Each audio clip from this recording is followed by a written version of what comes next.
Ok, mesdames, messieurs, bonsoir et bienvenue à cette nouvelle rencontre. Je m'excuse pour ce léger retard. Vous savez, c'est pas facile, hein.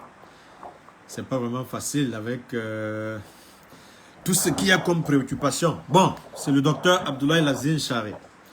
Aujourd'hui, nous revenons pour essayer de vous parler de la lettre, n'est-ce pas, du Parlement camerounais au gouvernement américain, c'est-à-dire les députés camerounais qui ont écrit, n'est-ce pas, au gouvernement euh, américain pour demander la déportation des Camerounais qu'ils jugent, n'est-ce pas, être en connivence, n'est-ce pas, avec les rebelles sécessionnistes, n'est-ce pas, dans les régions anglophones du pays.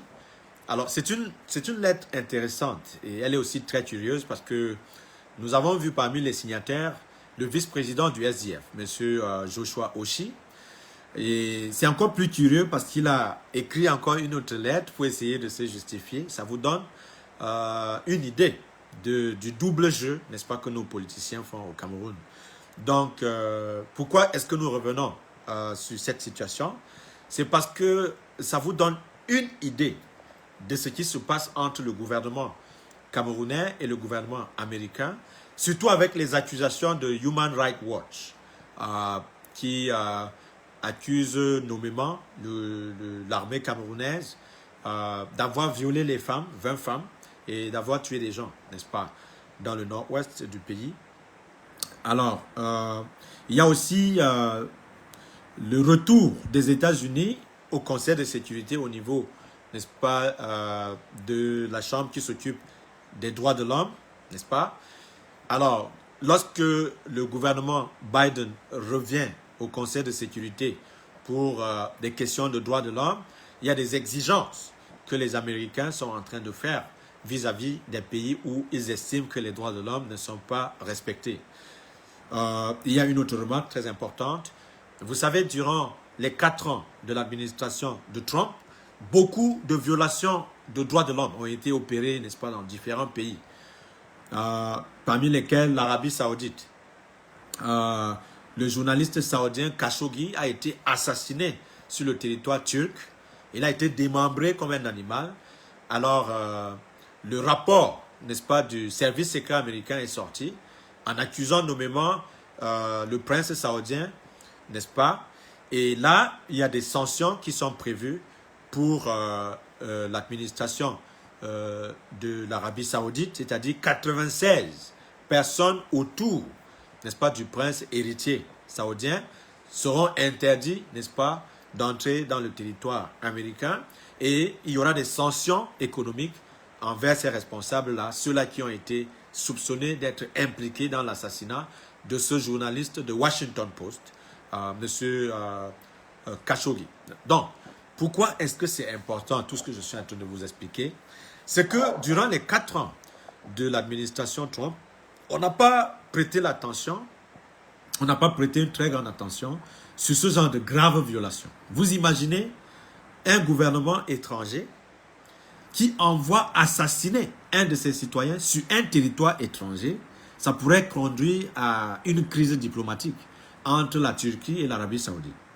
Alors, et le journaliste en question est saoudien d'origine et il a été, n'est-ce pas, résident permanent sur le sol américain et il travaille pour une grande firme américaine, c'est-à-dire un grand journal américain, The Washington Post.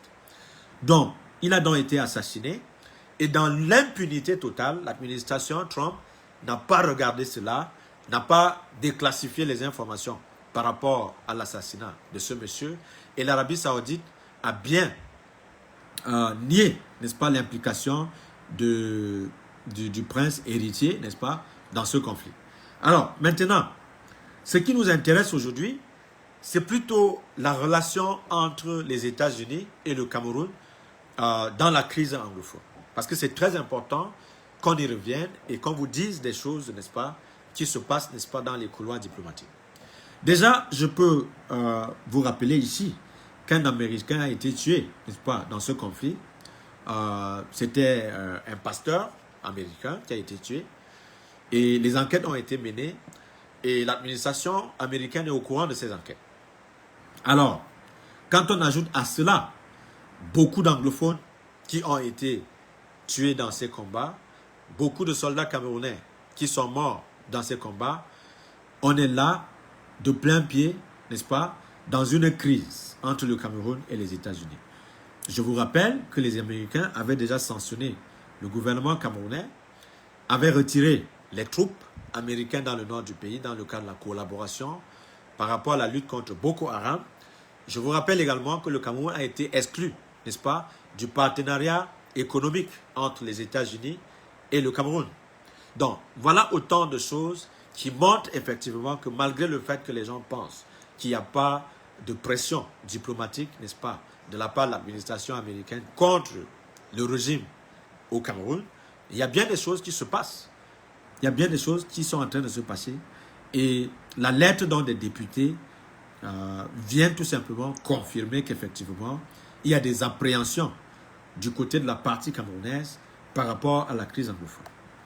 Alors, comment est-ce que les Camerounais aiment faire compliqué ce que nous aurions pu faire simple? Ce que nous aurions pu faire simple en tant que Camerounais, en tant que patriotes, nous aurions au moins, au niveau de l'Assemblée nationale, exigé un débat public sur la conduite de la guerre dans le nord-ouest et le sud-ouest. Le président de la République a déclaré une guerre dans le nord-ouest et le sud-ouest. Mais ni l'Assemblée nationale, ni le Sénat, qui sont la chambre haute et la chambre basse de notre pays, n'ont trouvé du temps pour débattre, n'est-ce pas, de comment cette guerre est conduite.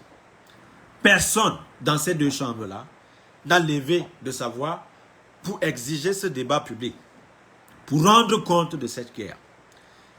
Le député Wirba, qui a osé faire cela, est en exil aujourd'hui. Il est dans le SDF. Il est en exil en Angleterre.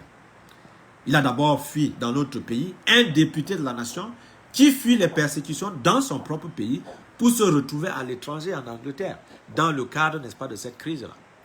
Curieusement, M. Joshua Oshie, qui est le vice-président du SDF, s'associe, n'est-ce pas, au député du RDPC pour adresser une lettre à l'administration américaine. Lettre dans laquelle il exige, n'est-ce pas, que des Camerounais soient déportés vers le Cameroun parce qu'ils sont soupçonnés d'être de connivence avec les rebelles dans la partie anglophone du pays. C'est extraordinaire. Vous comprenez? Personne au Cameroun ne peut supporter l'idée qu'il y ait des Camerounais, qu'il y ait des compatriotes qui sponsorisent une rébellion au Cameroun. Non, moi je ne suis pas de cet avis-là. Je ne suis pas du même avis, n'est-ce pas, qu'on se réfugie, n'est-ce pas, à l'extérieur de notre pays pour financer la guerre à l'intérieur du Cameroun. Ce n'est pas mon option à moi. Bon, maintenant, si des Camerounais ont fui notre pays pour se retrouver aux États-Unis, où ils ont demandé une protection sous forme de réfugiés politiques, est-ce que c'est politiquement légitime, est-ce que c'est politiquement intelligent d'écrire une lettre au niveau de notre Parlement pour exiger de l'administration américaine de renvoyer ces Camerounais vers notre pays alors qu'ils ont demandé une protection civile, n'est-ce pas, à l'intérieur du pays dans lequel ils se trouvent, comme réfugiés, parce qu'ils ont fui, n'est-ce pas, les persécutions, ils ont fui les désastres de cette guerre-là, parce qu'ils sont soupçonnés d'être en connivence avec des rebelles dans notre pays. Imaginez un peu une situation où il y a la guerre dans votre pays et vous fuyez votre pays pour vous réfugier dans un pays étranger et les membres du Parlement de votre pays qui n'ont jamais trouvé du temps pour débattre, n'est-ce pas, de la pertinence de cette guerre, écrivent une lettre plutôt au gouvernement qui vous accueille sans avoir au préalable débattu, n'est-ce pas, des conséquences désastreuses de cette guerre pour le Cameroun et pour l'armée camerounaise. Mais ils ont trouvé quand même du temps pour écrire une lettre à l'administration américaine. Pourquoi est-ce que c'est dangereux pour le Cameroun? Parce que si le Cameroun, à travers son Parlement, écrit une lettre à l'administration américaine plutôt pour s'inquiéter, n'est-ce pas, des compatriotes qui se seraient retrouvés aux États-Unis comme des réfugiés pour exiger, n'est-ce pas, qu'ils soient renvoyés vers le Cameroun, ça veut dire tout simplement que le Cameroun est en train, n'est-ce pas, d'avouer indirectement qu'il y a un sérieux problème dans la crise anglophone. Ça veut dire qu'il n'y a pas eu, politiquement, n'est-ce pas, une espèce de discernement par rapport à la démarche sur le cas, n'est-ce pas, de la crise dans le nord-ouest et le sud-ouest, n'est-ce pas, de notre pays. Cela expose également le machiavélisme, n'est-ce pas, d'un acteur politique de premier plan, comme M. Joshua Oshie, qui s'est présenté aux yeux du peuple comme un opposant, mais qui ne s'est pas soucié, n'est-ce pas, de la crise qui se passe dans le nord-ouest du pays et le sud-ouest du pays, mais qui a trouvé plutôt du temps pour s'associer, n'est-ce pas, aux députés au Parlement et écrire une lettre, n'est-ce pas, à l'administration américaine pour inviter l'administration américaine à déporter les Camerounais vers le pays où ils ont fui des persécutions dans le cadre, n'est-ce pas, de ce conflit qui dure depuis plus de 4 ans. Et voilà une situation plutôt très compliquée qui montre effectivement qui fait quoi dans cette crise. Donc, alors, personnellement, au début de cette crise, nous avons invité le gouvernement camerounais à faire preuve d'intelligence diplomatique et de solliciter plutôt la voie du dialogue inclusif, sans exclusif, n'est-ce pas, et sans précondition. Parce que les gens ont essayé de nous faire croire que dans cette guerre, il y a mon enfant qui me dérange là, vous m'excusez un tout petit peu. Donc, les gens essayent, n'est-ce pas, de nous donner l'impression que c'est une très bonne chose, n'est-ce pas, de faire la guerre dans le nord-ouest et le sud-ouest parce que le Cameroun est un et indivisible. Ce qu'ils n'ont pas rappelé, n'est-ce pas, au pays, c'est que dans ce genre de crise, il y a, n'est-ce pas, l'assèchement des caisses de l'État, il y a une crise diplomatique, il y a également des conséquences pour l'économie du pays.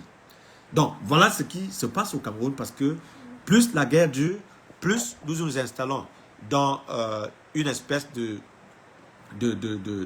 guerre qui ne finit pas, alors qu'on n'a pas de financement qui vont continuer, tant que le Cameroun, par exemple, dépend de la Banque mondiale et du Fonds monétaire international. Donc, voilà autant de choses qu'il faudrait, n'est-ce pas, envisager dans le long terme pour éviter, n'est-ce pas, d'installer le Cameroun dans une crise permanente. Donc, ce qui est important à l'heure où je vous parle, c'est d'essayer d'analyser la crise dans le nord-ouest et le sud-ouest en relation avec la crise qui se passe, n'est-ce pas, en Éthiopie. Parce qu'il y a des vats en guerre au Cameroun qui pensent que le BI peut résoudre tous les problèmes dans une crise. Une crise politique ne peut pas nécessairement avoir une solution militaire. Si la crise politique pouvait avoir une solution militaire, regardons ce qui se passe par exemple en Éthiopie, qui a nettement plus de moyens militaires et financiers que nous. Alors, le premier ministre éthiopien, M. Abiy, qui aurait dû, n'est-ce pas, s'en sortir très facilement, est coincé, n'est-ce pas, dans ce conflit où il est accusé de crimes de guerre. Vous m'excusez un instant, s'il vous plaît. Donc, il est accusé dans ce conflit-là. Hein? Donc, il est accusé dans ce conflit où il n'a pas de solution. Donc, pourtant, c'est un prix Nobel, hein, c'est un prix Nobel de la paix dans la crise, n'est-ce pas, en Éthiopie, qui est coincé, n'est-ce pas, dans une contradiction terrible. Voilà un prix Nobel de la paix qu'on accuse aujourd'hui de crimes de guerre. Parce que dans le Tigré, par exemple, on a assassiné des civils. Il y a des images satellites qui montrent effectivement l'armée éthiopienne, l'armée régulière, assassiner en désordre des civils dans le Tigré. Donc, pourquoi est-ce que c'est important de vous faire ce genre de parallèle? Lorsqu'on accuse un gouvernement de génocide, n'est-ce pas, au niveau de la Cour pénale internationale, il faut pouvoir démontrer cela, il faut apporter des preuves. Et les preuves qui sont souvent apportées sont des images satellites. Parce que dans chaque guerre, les images satellites, n'est-ce pas, peuvent, n'est-ce pas, être prises pour identifier l'armée régulière dans ses exactions, dans les meurtres, ainsi de suite, ainsi de suite. S'il y a des civils qui sont assassinés de manière indiscriminée, cela porte un coup terrible, n'est-ce pas, à l'image du pays sur la scène internationale. C'est exactement ce qui se passe aujourd'hui en Éthiopie. Et l'Éthiopie, c'est un pays important. C'est un pays plus riche que le Cameroun. C'est un pays plus puissant que le Cameroun. C'est d'ailleurs l'un des pays rares à être indépendants, qui n'ont jamais connu de colonisation en Afrique. Et leur économie, n'est-ce pas, se porte nettement mieux que l'économie du Cameroun. Donc, alors, quand on a donc esquissé ce parallèle-là, on revient sur le cas du Cameroun. Et depuis 4 ans, les intellectuels camerounais ont vendu cette image du pays capable, n'est-ce pas, de résoudre cette crise. C'est-à-dire que le discours officiel, c'était que voilà, on va écraser les rebelles sécessionnistes, l'ordre va régner, la force est à la loi, ainsi de suite, ainsi de suite. C'est les discours qu'on nous a balancés et on nous a vendu un Cameroun un et indivisible avec une guerre perpétuelle, n'est-ce pas, tout simplement pour imposer cette réalité, n'est-ce pas, dans les régions anglophones. Donc, visiblement, la solution militaire n'est pas en train d'aider, n'est-ce pas, l'administration camerounaise. Apparemment, les officiels de notre pays ne changent pas de stratégie, ce qui pose, n'est-ce pas, un sérieux problème, n'est-ce pas, au niveau de la résolution de cette crise-là. Donc, quand on aime son pays, alors, quelle est l'attitude la plus responsable à adopter? Défendre aveuglément le gouvernement, même quand le gouvernement est en train de prendre des décisions qui peuvent compromettre, n'est-ce pas, les chances du pays, n'est-ce pas, à s'installer dans la voie de la réconciliation, ou bien condamner une démarche du gouvernement qui invite le gouvernement à se ressaisir pour adopter plutôt la stratégie du dialogue qui puisse réconcilier tout le pays et ramener tout le pays à la paix. Nous avons plutôt estimé que la deuxième option était l'option la plus responsable. Alors, ceux qui ont écrit donc au gouvernement américain n'ont pas aidé le Cameroun. Parce qu'on ne peut pas, d'un côté, dire qu'on ne veut pas de l'ingérence, n'est-ce pas, américaine dans la crise qu'on n'a pas pu gérer, et écrire de l'autre côté à la même administration de pouvoir déporter nos compatriotes, n'est-ce pas, vers le pays où ils ont fui des persécutions dans le cadre de cette guerre-là. C'est une contradiction incroyable. Vous comprenez? Une contradiction incroyable. Donc, ce que nous estimons être une attitude qui puisse, n'est-ce pas, aider le Cameroun, c'est que les Camerounais apprennent à défendre l'intérêt général. Vous avez un pays qui est de facto divisé. Parce que du côté francophone, les gens vont à l'école, normalement, sans aucun problème. Mais du côté anglophone, il y a des endroits où on ne va plus à l'école depuis plus de 5 ans. Plus de 5 ans. Alors, vous imaginez les conséquences, n'est-ce pas, que cela engendre. C'est-à-dire que d'un côté, vous aurez nos compatriotes qui ne seront pas capables de s'éduquer et dans le même coup, parce qu'ils ne se sont pas éduqués, ils ne peuvent pas avoir accès à des concours dans l'administration centrale parce qu'ils n'ont pas eu des diplômes qui puissent leur donner la possibilité d'être recrutés dans l'administration centrale. Et c'est la marginalisation du départ qui était à l'origine de la crise anglophone. C'est-à-dire les anglophones au départ se sont plaints du fait qu'ils sont marginalisés dans le gouvernement. Ils se sont plaints du fait que les juges sont majoritairement francophones. Ils se sont plaints du fait que les tests administratifs sont dans leur majorité écrits en français, ce qui veut dire que la minorité anglophone au pays était sérieusement marginalisée. Ça, c'était la plainte du départ. Les avocats, les enseignants et autres, ils ont fait la grève, ils ont décidé, n'est-ce pas, de porter à l'attention du public ce genre de grief. Qu'est-ce qui s'est passé? Le gouvernement a plutôt opté pour les arrestations massives avec les arrestations des membres du consortium qui ont fini en prison. Et c'est ainsi que les choses se sont dégénérées jusqu'à la guerre civile. Maintenant, la guerre civile déclenche. On a invité le gouvernement à faire preuve de pragmatisme, de revenir à la table de négociation, de privilégier plutôt le dialogue. Les gens n'ont pas écouté ça et nous nous sommes installés dans une guerre perpétuelle depuis plus de 4 ans. Maintenant, ceux qui étaient tous favorables à cette guerre comprennent que la guerre ne fonctionne pas parce que plus le temps passe, plus les soldats meurent, plus la guerre s'enlise et il n'y a pas de solution.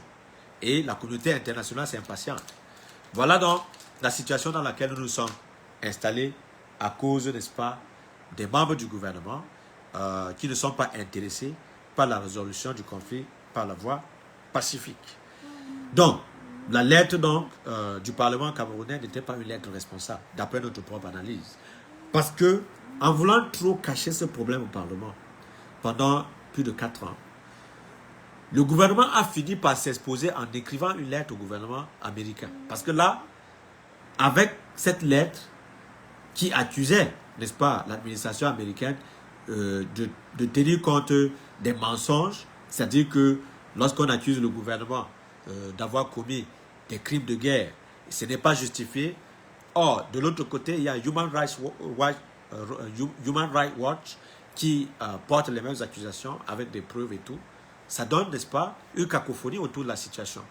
Et ce n'est pas du tout plaisant pour l'image de notre pays qu'on a essayé, n'est-ce pas, de blanchir au sein de la communauté internationale avec des millions de dollars. Parce que je vous rappelle que le gouvernement camerounais dépense beaucoup d'argent chaque mois pour blanchir le nom de l'État camerounais dans le cadre de cette crise-là.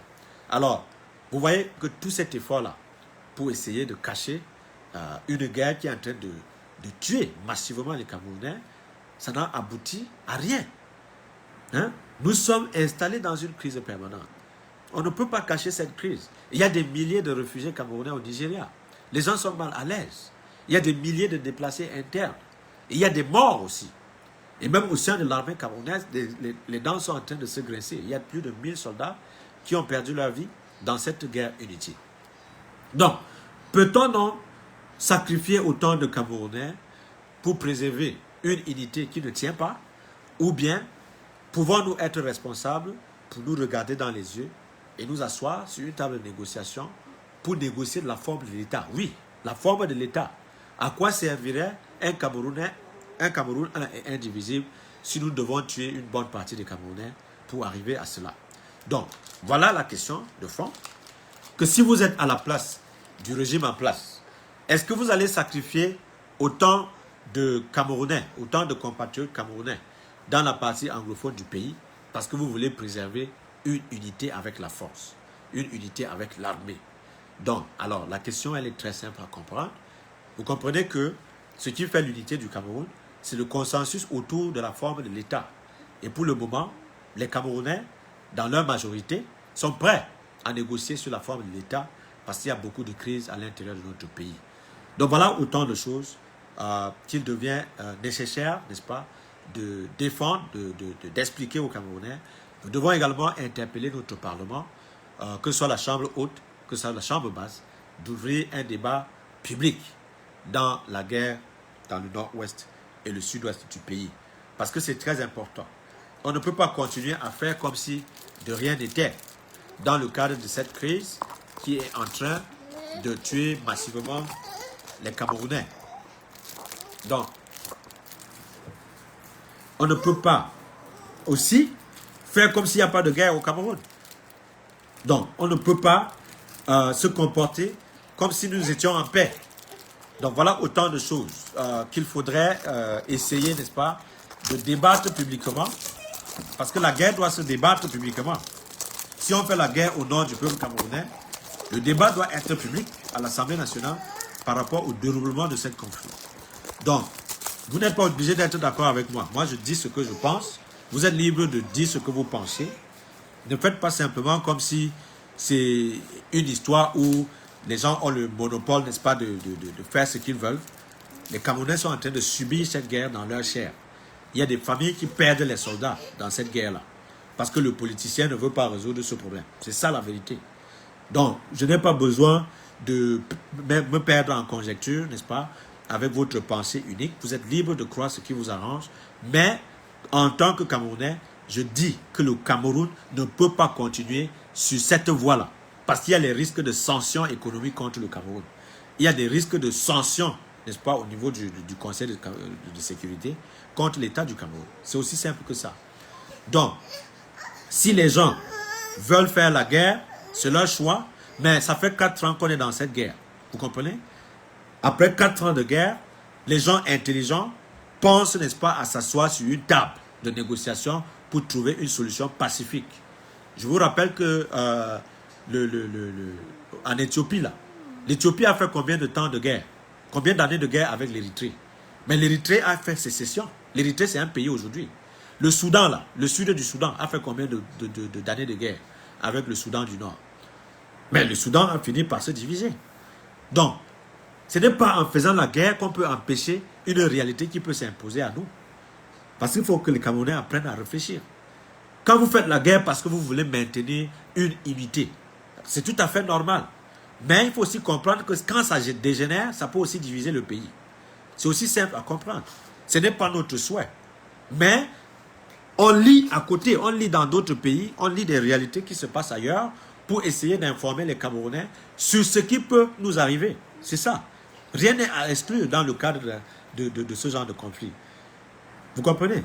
Donc, alors, mais quand on en parle publiquement, les gens font comme si on détestait tellement le pays pour dire des choses, n'est-ce pas, qui doivent être discutées en public. Il n'y a pas de tabou par rapport à cette situation. Il n'y a pas de tabou. Donc, dans notre pays, on a envie que les choses marchent très bien. On a envie que le pays prenne des décisions qui n'exposent pas notre pays à des sanctions internationales. C'est pour cela que nous en parlons. Parce que des sanctions internationales, elles peuvent, n'est-ce pas, être utilisées contre le Cameroun. Donc voilà autant de choses dans notre pays. Vous pouvez dire, on ne négocie pas avec les criminels et tout et tout. C'est votre choix. Mais la vérité, c'est que même les États-Unis, qui ont tenu ce genre de discours dans la guerre en Afghanistan, ont fini par négocier avec les talibans. Donc, les pays comme... les pays qui sont supposés être plus puissants que nous, ils ont fini par négocier. Un instant, s'il vous plaît.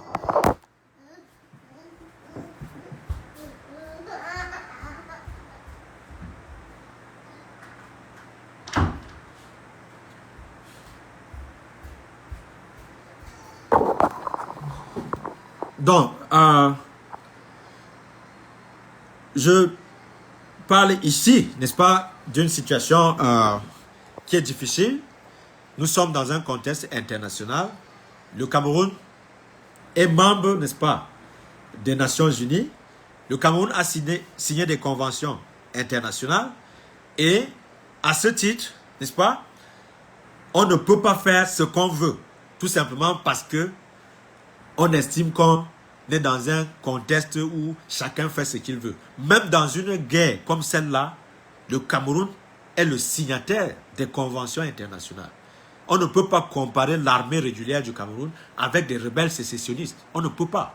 C'est-à-dire que si les rebelles brûlent les maisons, l'armée camerounaise n'a pas le droit de brûler les maisons. Ça, c'est aussi simple que ça. Dans un contexte où il y a ce genre de guerre-là, c'est le Cameroun qui a signé les conventions internationales. Ce n'est pas les rebelles là. Oui, ils sont tout ce que vous pouvez imaginer. Ils sont des terroristes, ils sont tout ce que vous avez imaginé. Mais c'est l'armée camerounaise qui est, n'est-ce pas, signataire des conventions internationales et qui peut être exposée à des sanctions parce que c'est l'armée camerounaise qui doit respecter ces conventions-là. C'est aussi simple. Donc, c'est aussi très simple. Maintenant, je ne suis pas là pour me justifier. Je ne suis pas là pour justifier, n'est-ce pas, les démarches du gouvernement. Je suis là pour vous dire ce qui se discute dans des couloirs diplomatiques. Ce n'est pas moi qui ai rédigé une lettre pour adresser cela au gouvernement américain. C'est le gouvernement camerounais qui, au départ, ne reconnaissait pas tous ces problèmes-là. On vous a dit au départ qu'il n'y avait même pas de crise anglophone. Et ensuite, on se retrouve avec une guerre qui ne finit pas. Ça fait plus de 4 ans que nous sommes dans cette guerre-là. Maintenant, les gens qui n'ont aucune conscience, qui ne comprennent absolument rien, continuent à émasculer l'armée camerounaise, à commettre des bévues. C'est aussi ça. Si moi je suis dans l'armée camerounaise, celui qui même dans l'armée camerounaise, en tant que Camerounais, doit exiger la cessation de combat. Parce que si un soldat camerounais est envoyé dans les zones de combat, tout ce qu'il sait faire, c'est de faire la guerre. C'est pour cela que dans certains contextes-là, ils n'ont pas de choix que de se défendre. Et quand ils se défendent et que les civils meurent au passage, qui est responsable, n'est-ce pas, de ces décisions-là? C'est le gouvernement camerounais. Parce que le gouvernement camerounais a voulu trouver des solutions politiques en utilisant des solutions militaires. Ce n'est pas les solutions militaires qui peuvent résoudre toutes les crises politiques au Cameroun. Hein? Le soldat n'a pas, n'est-ce pas, à se mêler à une crise politique. Quand il y a une crise politique, ce sont les responsables politiques qui s'asseyent et trouvent des solutions négociées sans impliquer l'armée républicaine dans ce genre de conflit. Nous sommes dans une guerre civile.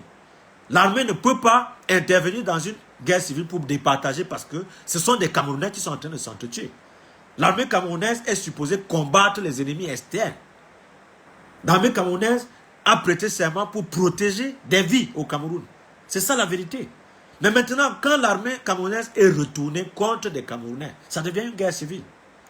Mais quand on en parle, des gens qui n'ont aucune maîtrise de ce qui se passe viennent là pour nous bavarder, pour raconter des histoires, alors qu'ils n'ont aucune pertinence au niveau de l'analyse. Est-ce que vous êtes même logique? Vous avez même pitié de ces familles qui perdent les soldats dans ce conflit qui ne finit pas? Vous estimez que l'armée va perdre autant d'hommes pendant autant d'années parce qu'il y a des gens qui sont tellement orgueilleux pour comprendre que c'est une guerre qu'on ne peut pas gagner? Il n'y a aucune solution militaire dans la crise anglophone. Aussi simple que ça. Celui qui ne veut pas comprendre, c'est son problème. Moi, j'ai de la compassion pour des compatriotes camerounais qui sont recrutés dans l'armée camerounaise, qui sont dans ces guerres qu'ils n'ont pas choisies, parce qu'ils exécutent des ordres. Vous comprenez? Quand on dit honneur et fidélité, lorsque vous avez été recruté, vous avez signé l'engagement de ne pas déserter votre armée. Maintenant, lorsqu'on prend la décision de vous envoyer dans une jungle, peu importe là où on vous envoie, votre responsabilité, c'est de faire votre travail. Parce que vous devez exécuter à l'ordre qui vous a été assigné. C'est ça, c'est aussi simple que cela. Maintenant, si le politique prend des mauvaises décisions, vous allez vous retrouver dans une guerre civile que vous n'avez pas choisie. C'est comme ça. Donc, lorsqu'on en parle publiquement, c'est parce qu'on a ce souci que le gouvernement, qui a les moyens de l'État de faire arrêter tout ça, prenne ses responsabilités pour prendre des solutions politiques qui sortent l'armée, n'est-ce pas, de cette situation inconfortable. Mais quand on vous en parle, c'est comme si on était tellement ennemis de l'État du Cameroun qu'on en parle ainsi. Il faut arrêter ce genre de mentalité. Hein? Parce que vous êtes habitué à défendre le faux. Vous êtes habitué à défendre ce qui est injuste, ce qui n'est même pas justifiable. Vous continuez à balancer des bêtises comme ça sur la toile. Nous, on n'est pas là pour ça. Nous, on ne s'exprime pas parce qu'on veut défendre les rebelles sécessionnistes. Non, je ne peux jamais défendre la sécession au Cameroun.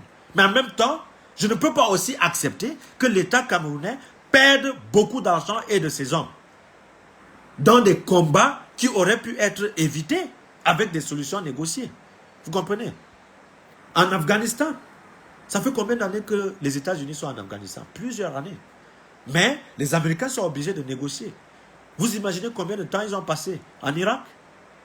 Vous pensez qu'ils vont rester éternellement là-bas? Non. Or, eux, ils ont beaucoup de moyens militaires. Vous comprenez? Ils ont beaucoup de moyens militaires pour faire des guerres perpétuelles. Ce n'est pas ce qu'ils sont en train de faire. C'est pas ce qu'ils sont en train de faire. Donc, dans une guerre civile, la solution militaire ne marche pas. Parce que les ennemis de l'armée sont dans la population. S'ils peuvent gagner cette guerre-là, il faudrait qu'ils tuent toute la population. Or, s'ils tuent toute la population, ça devient un génocide. Voilà pourquoi on a souvent accusé certaines armées régulières d'être, n'est-ce pas, responsables des crimes de guerre, d'être responsables des génocides. Quand on brûle des villages dans un combat, dans un conflit comme celui-là, c'est un sérieux problème pour l'armée camerounaise. Vous comprenez? Les rebelles, oui, moi je suis contre les rebelles. Je suis contre la rébellion au Cameroun. Mais celui qui a signé les conventions internationales, c'est l'État du Cameroun. Ce n'est pas les rebelles, qui ne sont reconnus par personne. Ce qu'on appelle Ambazonie, là, personne ne reconnaît cela au niveau du Conseil de sécurité. Personne. Mais est-ce qu'ils posent des sérieux problèmes à l'image du Cameroun? Bien sûr. Parce que lorsqu'ils attaquent les soldats camerounais, en riposte, les soldats camerounais tirent et ça tue les civils. Et c'est l'armée camerounaise qui est attaquée. Et c'est justement ce qu'ils cherchent à faire. Parce que dans des conflits asymétriques comme ça, là, on peut piéger l'armée à tuer les civils. Et dans ce cas, quand les civils meurent, quand l'enquête internationale arrive, ce sont les membres de l'armée régulière qui sont interpellés. C'est aussi simple que cela. Donc, voilà la vérité. Le gouvernement camerounais devrait songer au dialogue national exclusif vrai. Vous comprenez? Ça, c'est aussi simple que ça.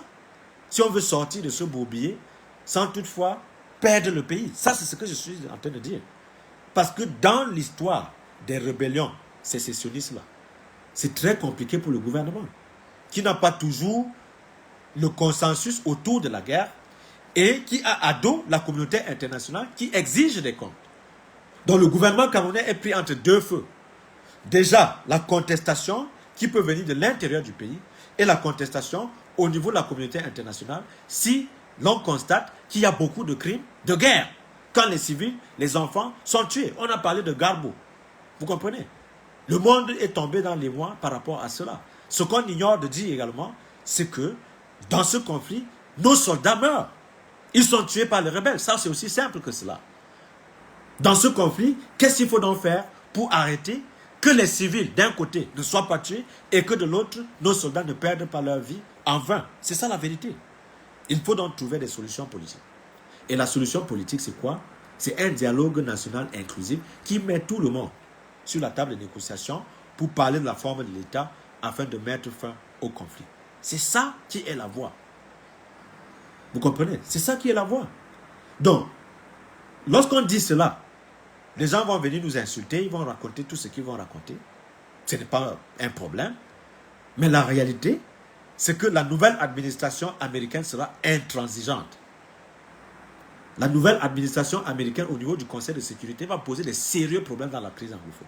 C'est aussi simple.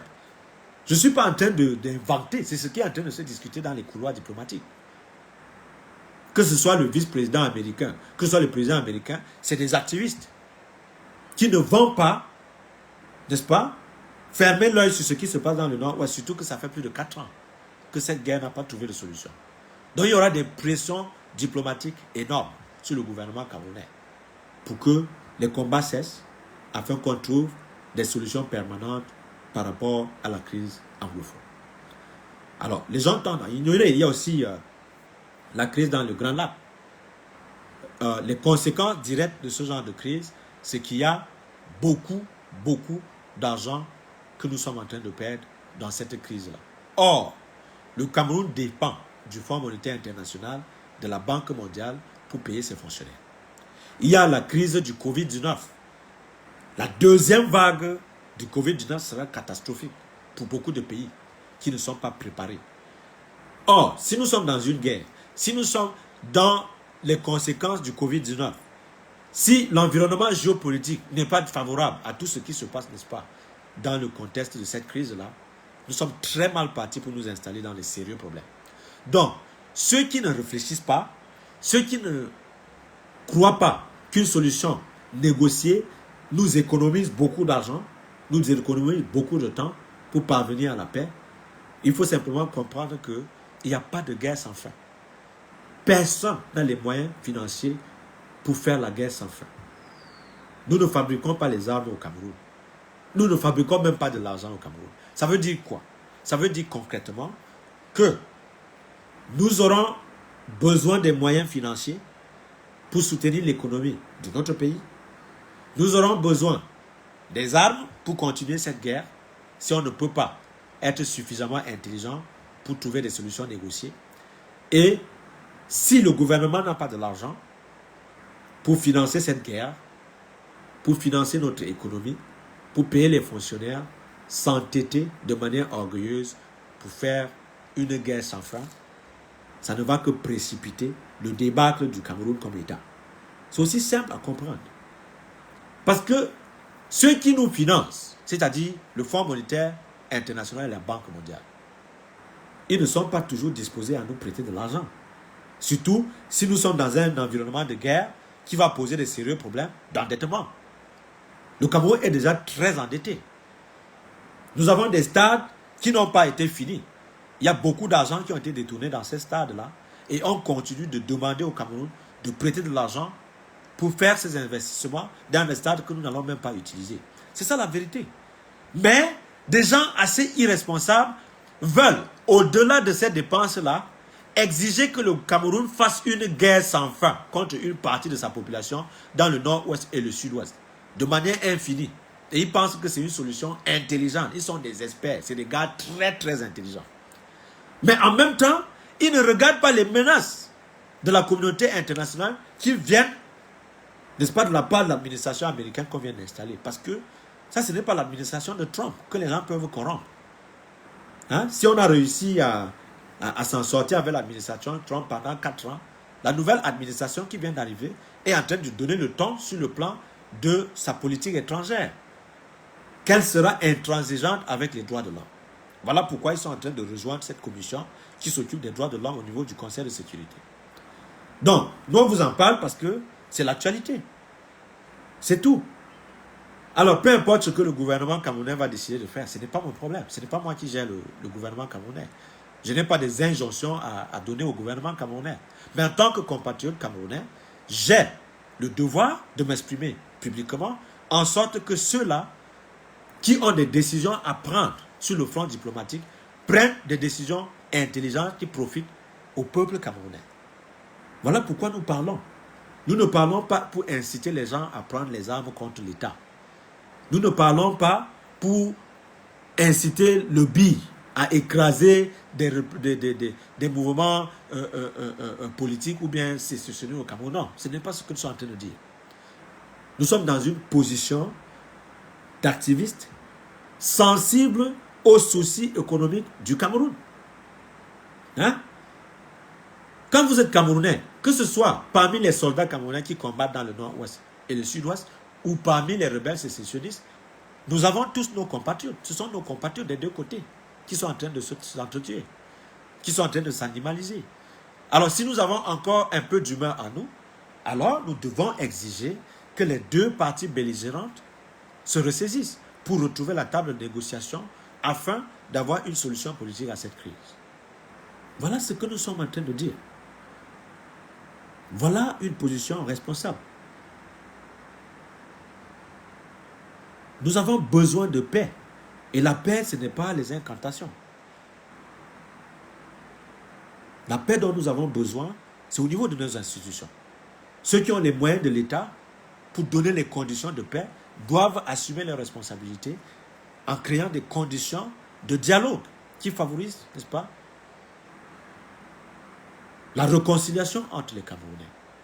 Ce n'est pas en restant dans vos chambres et de crier « Oh, on ne négocie pas avec les terroristes, on ne négocie pas avec les terroristes », alors que ceux-là qui nous financent négocient, n'est-ce pas, partout là où il y a ce genre de conflit. J'ai pris un exemple, n'est-ce pas, en Afghanistan, l'armée américaine a négocié là-bas. Vous comprenez? J'ai pris un exemple au Vietnam aussi. Au Vietnam, il y a eu une guerre entre les États-Unis et les Vietnamiens. Ils ont négocié une sortie de crise. C'est ça. Parce qu'on ne peut pas faire des guerres perpétuelles.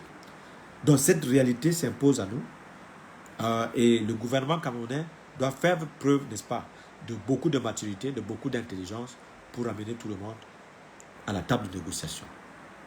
Alors c'est la solution la plus pragmatique qui soit, bénéfique pour le gouvernement et le peuple camerounais. Et nous encourageons le gouvernement à développer des réflexions en ce sens pour sortir notre pays de ce bourbier. Et c'est justement l'intérêt que nous portons dans cette crise-là. Et nous estimons que c'est notre pays, le Cameroun, quand même. Que vous viviez dans la diaspora ou à l'intérieur de notre pays, ça ne nous plaît pas de voir des Camerounais qui meurent. Que ce soit au sein de notre armée régulière ou parmi ceux-là qui ont pris les armes dans le nord-ouest et le sud-ouest. Il faut que chacun se place, n'est-ce pas, dans les chaussures, n'est-ce pas, de nos compatriotes qui sont en détresse. Hein? Il ne faut pas seulement que les gens se comportent comme les va-t-en-guerre. Les gens qui sont en train de faire la promotion de cette guerre-là, ils ne sont pas prêts à aller au front, pour mourir au front. Les universitaires qui passent à la télé là, pour dire que l'armée va écraser les rebelles là, ce n'est pas eux qui meurent. Ils n'ont personne là-bas au front. Ce sont les enfants des pauvres qu'on envoie là-bas. Donc voilà pourquoi nous sommes sensibles à cette guerre. Voilà pourquoi c'est important que tout le monde dénonce cette situation. C'est pour cela que la lettre, n'est-ce pas, des membres du Parlement camerounais adressée à l'administration américaine est une lettre irresponsable. C'est aussi simple que ça. Ils sont à l'Assemblée nationale pour nous représenter. Ils ne sont pas là pour inviter les pays étrangers à rapatrier nos compatriotes qui vivent là-bas comme des réfugiés. Non, ce n'est pas leur travail. S'il y a des choses à faire, c'est de s'asseoir à l'Assemblée nationale et faire des débats sur comment se déroule la guerre et faire le bilan. Qu'est-ce qu'on a dépensé dans cette guerre?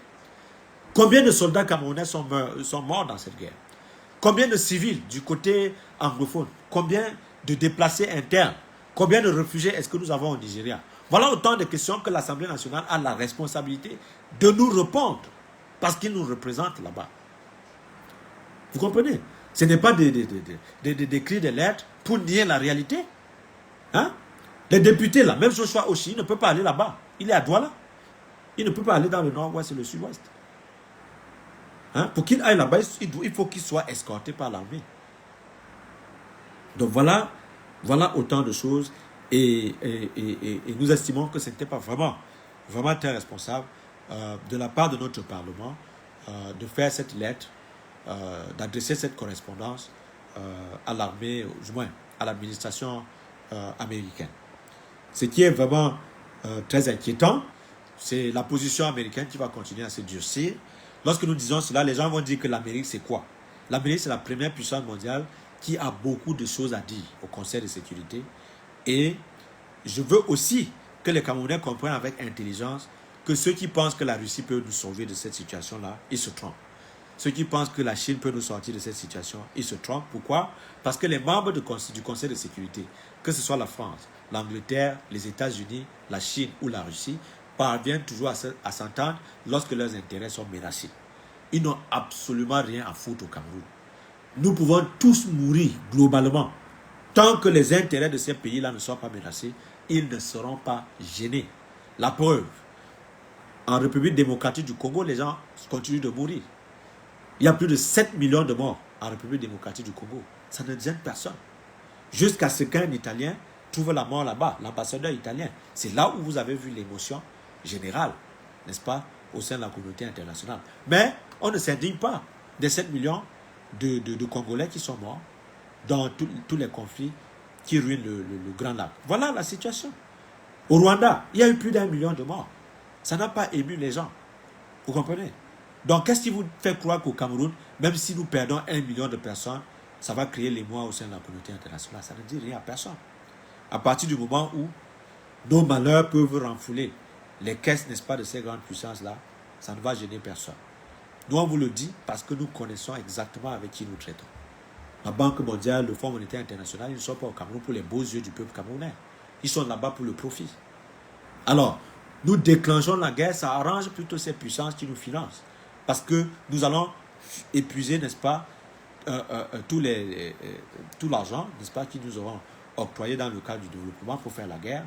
Et ils vont nous endetter et hypothéquer tout ce que nous avons comme matière première. Et ça va compromettre, n'est-ce pas, les chances des générations futures, alors que nous sommes déjà installés dans une crise permanente.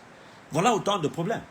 Nous nous plaignons de la pauvreté, mais nous ne nous inquiétons pas des conflits permanents, n'est-ce pas, qui nous empêchent même de réfléchir par rapport au développement de notre pays.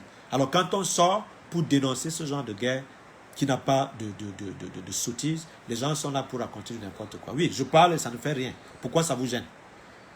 C'est justement parce que nous parlons et les gens ne changent pas que nous sommes en train de parler. Nous allons continuer à parler jusqu'à ce que la guerre s'arrête. C'est comme ça, un activiste, c'est ça. Nous ne nous plaignons pas. Moi, je parle et ça te gêne. Hein? Quand vous n'avez rien dans la tête, il faut souvent cesser d'être con. C'est tellement sidérant. C'est-à-dire, vous venez sur une plateforme, quelqu'un est en train de développer ses arguments, dans votre trou de boue qui a comme tête, vous ne comprenez pas que le pays est en train de se détruire. Parce que vous n'avez aucune conscience de cela. Et après, vous allez compter le nombre de mototaximans qui ne peuvent pas trouver du travail. Parce que le gouvernement, effectivement, n'a pas l'argent pour employer les Camerounais. Cet argent est utilisé pour faire la guerre. Et cette guerre ruine l'économie du Cameroun. Vous comprenez? Quand le président sort pour vous envoyer à l'extérieur, vous pensez que c'est quoi? Voilà autant de causes qui plongent le Cameroun dans le sous-développement permanent. Mais quand on en parle, on parle beaucoup. Vous venez là pour nous insulter, pour raconter du n'importe quoi. Sans toutefois comprendre que vous êtes comme les vers de terre dans ce genre de situation. Les dirigeants s'en foutent de vous. Ils n'ont rien à cirer de ce que vous pensez, c'est vrai. Mais la communauté internationale est là. n'est-ce pas, derrière eux. C'est comme ça. Donc, au lieu de nous entendre, de nous organiser comme peuple pour défendre nos propres intérêts, vous préférez plutôt que les Occidentaux viennent résoudre nos problèmes. Regardez, ils sont en Mali. Vous comprenez? Ça a donné quelle solution là-bas? Donc, voilà autant de choses pour dire clairement que si nous ne trouvons pas les solutions à notre problème, la communauté internationale, c'est-à-dire les Nations Unies, ils viendront trouver les solutions pour nous. Voilà la vérité. Donc, c'est ça la réalité. Et nous estimons que nous sommes suffisamment matures pour comprendre que dans un pays, ce sont les compatriotes de ce pays-là qui doivent défendre les intérêts du Cameroun. Moi, je suis un compatriote camerounais. Vous comprenez? Je ne peux défendre que les intérêts de mon pays. Je ne suis pas dans l'option d'applaudir que les États-Unis, l'Angleterre, la France ou la communauté internationale viennent au Cameroun pour trouver des solutions pour notre pays. Alors que nous avons un Parlement, nous avons des responsables politiques qui peuvent s'asseoir et trouver des solutions rapidement, sans que cette communauté internationale-là soit obligée d'intervenir. Voilà pourquoi j'interpelle donc de notre côté les responsables politiques de notre gouvernement de trouver des solutions intelligentes pour parvenir à une solution négociée dans la crise anglophone. Quand on dit cela, les gens vont venir nous insulter qu'on bavarde beaucoup, depuis qu'on parle, ça ne sert à rien. Non. Si vous pensez que tout ce qu'on dit là, les gens n'écoutent pas, vous perdez de votre temps. C'est vous qui ne comprenez pas. Puisque la guerre ne marche pas, on vous dit que si vous avez essayé la guerre et ça ne marche pas, essayez au moins le dialogue sérieux. C'est ça la vérité. Puisque nous sommes en train de chercher la solution. Les gens ont fait la promotion de la guerre pendant plus de 4 ans. La guerre ne nous amène nulle part. Chaque jour, les soldats tombent. Les soldats de l'armée régulière camerounaise sont pris au piège. Vous comprenez? Alors, si l'armée avait toute la solution, ce que nous n'avons pas, c'est mort. Chaque jour, dans les rangs de notre armée. Nous ne voulons pas que cela continue de cette façon-là. Il faut que cette sale guerre s'arrête. Et elle ne peut s'arrêter que si le gouvernement prend des décisions courageuses pour amener les parties belligérantes à des solutions négociées. Et ce n'est possible que dans le contexte du dialogue. Voilà la vérité. Donc, c'était donc ce que je tenais à vous dire dans le cadre, n'est-ce pas, de cette communication de notre Parlement adressée à l'administration américaine. Donc, si on doit vraiment s'inquiéter, on doit plutôt s'inquiéter de ce que notre gouvernement fait pour mettre fin à cette guerre-là. On ne peut pas continuer éternellement cette guerre et nous estimons que ce n'est même pas responsable parce que nous n'avons pas les moyens financiers illimités pour continuer ce genre de guerre. Si nous dépendons déjà du Fonds monétaire international de la Banque mondiale, nous devons avoir suffisamment d'intelligence pour éviter une situation de guerre perpétuelle, n'est-ce pas, qui nous crée des sérieux problèmes sur le plan purement économique. Donc, c'est ça le problème. Donc, voilà. Je pense que nous avons élaboré en quelque sorte notre argument sur la maladresse du Parlement camerounais à écrire à l'administration américaine dans un conflit où ils n'ont pas trouvé de solution politique pour se claquemurer dans une solution militaire. On ne peut pas toujours compter sur le BIR pour résoudre tous les problèmes au Cameroun. Ce n'est pas trop responsable. Les politiciens, les membres de notre Parlement, les membres de l'exécutif doivent pouvoir s'entendre pour créer un cadre, n'est-ce pas, qui facilite les négociations entre toutes les parties, n'est-ce pas, dans le conflit. Et cela donne la possibilité aux Camerounais de travailler de manière originale pour mettre fin à cette crise-là qui a déjà trop duré. Donc, c'était à peu près, n'est-ce pas, ce que j'avais à dire. Je vous remercie donc de votre attention. Je ne vais pas vous prendre pour toute la soirée. Je tenais simplement donc à vous donner mon point de vue sur la lettre, n'est-ce pas, du Parlement à l'administration américaine. Merci et à très bientôt.